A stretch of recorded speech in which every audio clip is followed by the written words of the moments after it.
What is up guys, and welcome to my latest video here on SP Vids. As you can see today we have an old friend on the table, the SP404SX. It rarely gets on the channel these days, it rarely gets on my desk these days, and that is because of the introduction of the SP404 Mark II. Now this is kind of what this video is about today. I want to talk about things that we didn't used to have on the SX that we now have on the Mark II, and kind of how insane it is that we used to be able to make beats without these features.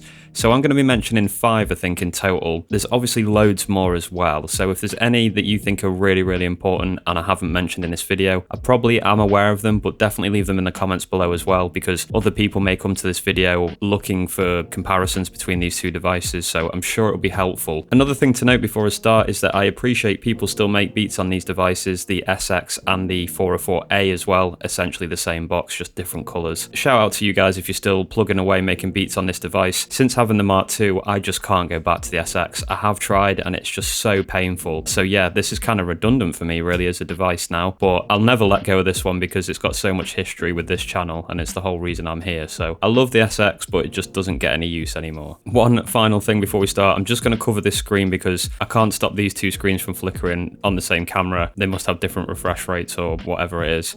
So I'm just going to cover this with a piece of paper because I don't think we need this screen on this particular video. Okay, let's get to the first point, which I think is absolutely insane that we didn't used to have on the SX, but we still used to make beats. Probably one of the most important ones, mute groups. I cannot believe we used to make beats on this without mute groups. So obviously on the SP404 Mark II, we have that now.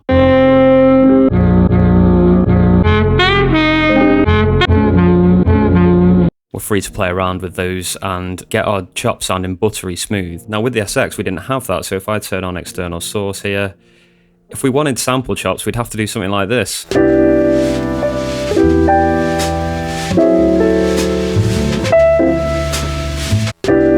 It all came down to personal timing, and you had to have all your samples with gate on, and you just had to hold them, and then when you wanted to change to the next one, you just have to hop over to it. Now, it's a little bit easier once you get into the pattern mode. You could kind of just do one at a time, but generally speaking, I really can't believe I used to make beats without mute groups on this device. That is kind of crazy. So that's my first point. Mute groups, I just can't believe we used to live without those. It's so good that we've got them now on the SP404 Mark II.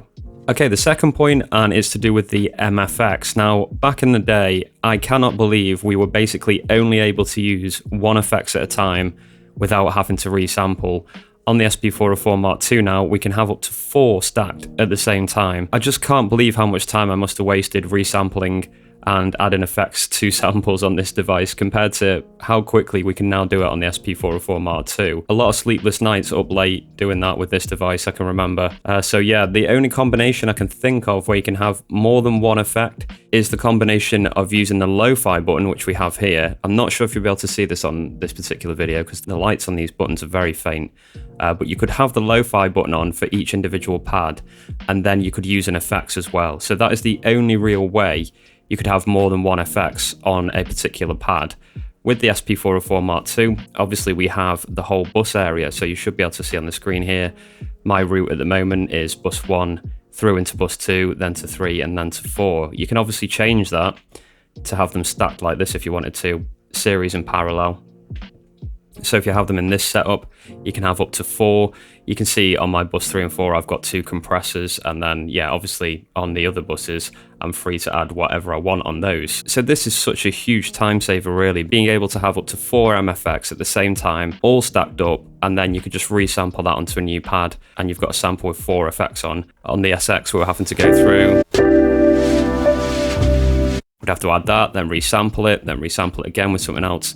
Just a bit of a nightmare, I think. So yeah, really glad to have that option of being able to resample more than one effect at the same time, or even just have more than one effect on a sample at the same time. Really cool stuff. Okay, the next point, again, it's just unbelievable to me that there wasn't a feature on this to do it and that we lived without it for so long. It's just sample chopping. I mean, one of the most basic things you'd expect from a sampler, to be honest, especially nowadays. I mean, you'd struggle to find a sampler, I think, which doesn't have some sort of sample chopping feature. So on the SP404 Mark II, I can even just go into one individual sample and go to shift and start end, which is chop. And we can start chopping up, adding our own markers. So So we can lazy chop, we can auto chop as well. There's a few options available on the SP404 Mark II. On the SX, we just didn't have that at all. So what we were having to do, just to give you an example here, is either just record a particular part of the track that we wanted to sample, like this.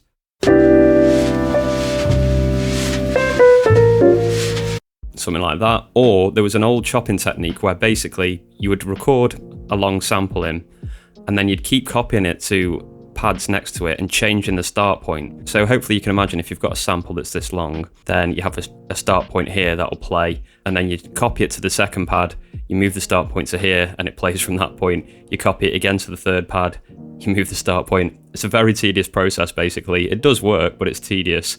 That was our way of chopping on the SP404 SX. It's just crazy to think back to that's how I was working, and I'm sure you guys were working as well. Just really, really bizarre. So sample chopping, yeah, is another one. It's just a feature that you just have to have on a sampling device these days, and really grateful that we've got a pretty intuitive way of doing it on the Mark II. I really like using the chopping area on this device.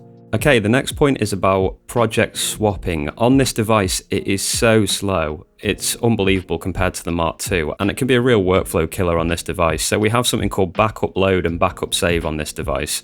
We go to function and do backup load, and then you can see here, hopefully, I've got 3 pads flashing, so I can choose one of these 3 pads. Record flashes, you press record and it loads it up. Each of my projects there have one bank of sounds on them, and they were taking 30 to 40 seconds to load up when I was trying it before. And just as a quick example, check this out on the SP404 Mark II. If I go to shift and subpad, these are the projects I've got here. I'm on 3, so if I go to 4, there we go. It was less than a second almost, maybe 2 seconds. Absolutely amazing that we can just hop between projects like that. So we can have so many different ideas going on the SP404 Mark II. We could start a project and then we start feeling something else. We can just start a brand new project straight away and start working on a different idea. With the SX, it really was a case of having to be very sort of concentrated on what you were doing. There wasn't really an easy or quick way to be able to flip around projects and start a different idea, really. I find it really hard to believe that it was that difficult to swap between a project, mainly thanks to how quick it is on the SP404 Mark II. But yet again, as I'll probably say with all these features, I'm really glad that we do have that now and that it's so easy to do. And we have up to 16 projects available there for just loads and loads of different ideas. Okay, my 5th and final point is related to the pads. Now, obviously, as I've mentioned, I could talk about loads of different things in this video, but this is already starting to get pretty lengthy. So yeah, the final point is the pads. Now, I remember first getting this device when Roland kindly sent it to me. I got it out of the box and just could not believe, looking at it, that it had 16 pads. It just almost felt like I had an infinite amount of space per bank to sample onto. It just felt really crazy. I really vividly remember that.